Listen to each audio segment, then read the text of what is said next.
La luna llena iluminaba tenuamente el bosque, mientras Irene caminaba sola por el sendero.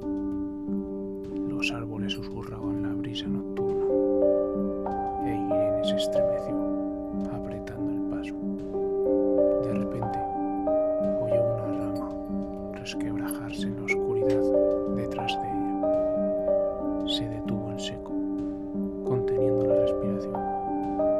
Silencio. Luego, otro crujido. Irene comenzó a caminar más rápido. El corazón le latía con fuerza en el pecho. ¿Hay alguien ahí?, preguntó con voz temblorosa. No hubo respuesta. ¿Quién es? Oyó los árboles crujir y chillar a ambos lados del sendero. Algo se movía en la oscuridad, siguiéndola. Irene rompió a correr, jadeando. Los pasos que la seguían tambaleaban y resonaban detrás de ella. «Aléjate de mí», gritó Irene con pánico. De pronto, una figura surgió delante de ella en el sendero. Iluminada por la luna, Irene gritó: «Tranquila, soy yo», dijo una voz familiar. «¿Qué haces aquí a estas horas?». Irene suspiró, aliviada. Era su vecino Pedro, paseando a su perro. «Me asustaste», dijo Irene, riendo nerviosamente. Pensó que alguien me estaba siguiendo. «Lo siento», añadió Pedro. «No pensé que encontraría a nadie más aquí a medianoche. ¿Quieres que te acompañe a casa?». Irene asintió agradecida. No pensaba seguir sola en el bosque ni un minuto más. Mientras caminaban juntos por el sendero, Irene le contó a Pedro lo que había escuchado. Él no parecía muy preocupado y atribuyó los sonidos a algún animal del bosque. Pero Irene no estaba tan segura. Sentía que alguien la había vigilado y seguido.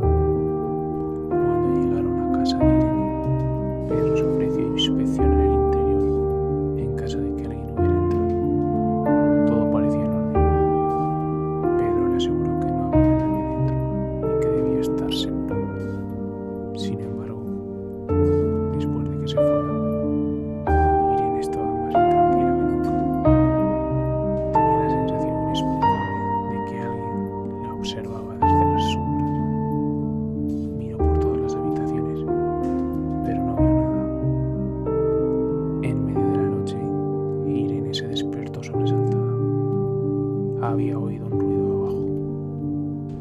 Se arrastró fuera de la cama y agarró un cuchillo de cocina de la encimera. Las escaleras crujieron cuando bajó con cuidado. La luz de la luna se filtraba a través de las ventanas. Y entonces Irene vio una sombra moverse. Giró bruscamente, blandiendo el cuchillo. Allí, frente a ella, estaba de pie una figura alta y oscura. Irene gritó. La figura se movió rápidamente hacia ella, desde la oscuridad. Irene apenas pudo vislumbrar un rostro enmascarado antes de que una mano enguantada la agarrara con fuerza del brazo. El cuchillo cayó al suelo con un ruido metálico. «¡Quieto!», gritó una voz natural. «¿Crees que puedes amenazarme y salirte con la tuya?». Irene forcejeó. El pánico se apoderó de ella. «¿Quién eres?», jadeó. «¿Qué quieres?». «Calla», siseó la voz. «Solo quiero lo que es mío. No dejaré rastro alguno si tú cooperas». La arrastró escaleras arriba, hacia su habitación, con una fuerza imparable. Irene gritó y pataleó, pero fue en vano. Todo fue en vano.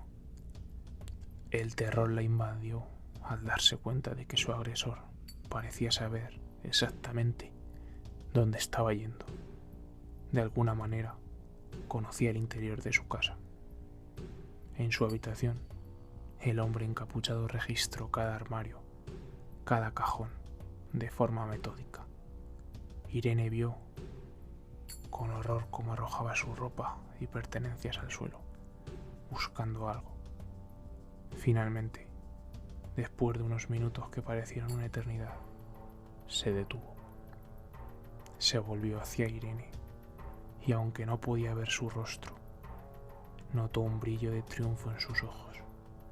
«Aquí está», exclamó el encapuchado, «exactamente donde pensaba que estaría». Sacó una pequeña caja negra de detrás de una pila de libros. Antes de que Irene pudiera ver lo que contenía la caja, el hombre se la guardó en su abrigo. Su mano, enguantada, aferraba a su brazo como una tenaza. «No digas una palabra de esto a nadie», exclamó el encapuchado, «o te encontrarás con uno de los míos en una oscura esquina. Y la próxima vez no seré tan indulgente». Empujó a Irene hacia la puerta principal y salió tras él. Desapareció en la oscuridad de la noche. Irene cerró la puerta con llave y echó el cerrojo, temblando. Se deslizó al suelo, sollozando. ¿Quién era ese hombre? ¿Qué quería con esa caja? Y lo más inquietante de todo, ¿cómo diablos sabía dónde encontrarla? Al día siguiente, Irene fue a ver a la policía para informar del asalto. Les contó todo lo que había ocurrido, incluido el misterio de que cómo el atacante parecía saber el interior de su casa. Los agentes interrogaron a Irene con mucha incredulidad. Al final concluyeron que probablemente había sido un robo al azar y que Irene debía haberse confundido en la oscuridad, exagerando los detalles. Se negaron a investigar más. Irene se fue frustrada y asustada. Era obvio que tendría que encontrar ella misma las respuestas. Pero ¿por dónde empezar? ¿Y qué peligros la aguardarían mientras cazaba a ese hombre y averiguaba la verdad sobre la caja negra? Irene decidió empezar por investigar la pequeña caja negra. ¿Qué tenía de valioso? Recordaba que el atacante la había encontrado detrás de una pila de libros de su habitación, como si supiera exactamente dónde buscar. Irene registró meticulosamente su habitación, pero no encontró nada fuera de lo normal, ni pistas sobre el paradero de la caja. Frustrada, se preguntó si el atacante se había llevado para enmascarar su verdadero propósito, para entrar en su casa. Mientras rebuscaba en su habitación, Irene se fijó en algo que le inquietó. Había marcas de barro seco en la alfombrilla junto a la ventana, como si alguien hubiera entrado por allí. Sin embargo, su habitación estaba en el segundo piso. Se asomó fuera de la ventana, pero no vio ninguna evidencia obvia de que alguien hubiera trepado. El misterio se intensificaba. Decidida a conseguir respuestas, Irene fue a hablar con su vecino Pedro para contarle lo sucedido y ver si había visto algo sospechoso. Pero cuando fue a su casa, una mujer mayor que Irene no reconoció le abrió la puerta. «Sí, ¿en qué puedo ayudarte?». Irene se disculpó, confundida, explicando que buscaba a Pedro. La mujer la miró perpleja. «No conozco a ningún Pedro. Llevo viviendo aquí varios años». A Irene se le desencajó el rostro. ¿Acaso había alucinado su encuentro con Pedro en la noche anterior? Empezó a preguntarse si podía confiar en sus recuerdos o si el miedo y la confusión la estaban engañando. Lo único que sabía era que estaba sola ante un peligro muy real y que la caja negra podía ser la clave. Irene no sabía en quién confiar. Decidió ir a la comisaría de policía para informar de la desaparición de Pedro. y ver si había algún registro de alguien con ese nombre en el vecindario. Pero cuando llegó, el oficial que la atendió niega que hubiera archivos de ningún Pedro en esa dirección. Irene insistió, confusa y frustrada, pero el oficial le aseguró que no tenía constancia de tal persona. De camino a casa, Irene tuvo la sensación de estar siendo seguida. Miró repetidamente por encima del hombro, pero no vio a nadie. Sin embargo, cuando llegó a su calle, vio un coche aparcado con un hombre sentado al volante, que parecía estar observando su casa. El coche se alejó rápidamente al darse cuenta de que Irene lo había visto. Su corazón se aceleró. ¿La estaban siguiendo? Dentro de casa, observó con detalles cada habitación en busca de pistas. De repente, algo atrajo su atención en el salón. Había un pequeño agujero en la chimenea, como si hubiera sacado algo de allí. Irene miró dentro con la linterna de su teléfono y vio algo que parecía una caja de metal enterrada en las cenizas. Con el corazón en un puño, utilizó las tenazas del fuego para extraerla. Era idéntica a la caja negra que el atacante se había llevado. Pero ¿cómo diablos había acabado allí? De pronto, Irene oyó pasos fuera. La puerta se abrió de golpe. Irene gritó. Era el hombre que había visto en el coche. Y no estaba solo. El hombre del coche, acompañado de otro individuo grande y amenazador, entraron. El primer hombre se acercó a ella y le arrebató la caja de las manos. «Te dije que no hurgaras donde no debías», exclamó. «Ahora nos has obligado a acelerar nuestros planes». Agarró a Irene del brazo y la arrastró hacia la puerta. Irene forcejeó y gritó, pero el otro hombre le puso una pistola en las costillas. «Ni te muevas, ni un sonido, o te irás de esta vida», masculló con los dientes apretados. Irene se quedó inmóvil, el corazón desbocado. ¿Qué pensaban hacer con ella? Y con la caja. La arrojaron a una furgoneta aparcada afuera y la encerraron en la parte trasera. Los hombres subieron al asiento delantero y arrancaron a toda velocidad. Mientras la furgoneta zigzagueaba por las carreteras, Irene examinó frenéticamente el interior en busca de algo que pudiera usar para escapar o pedir ayuda.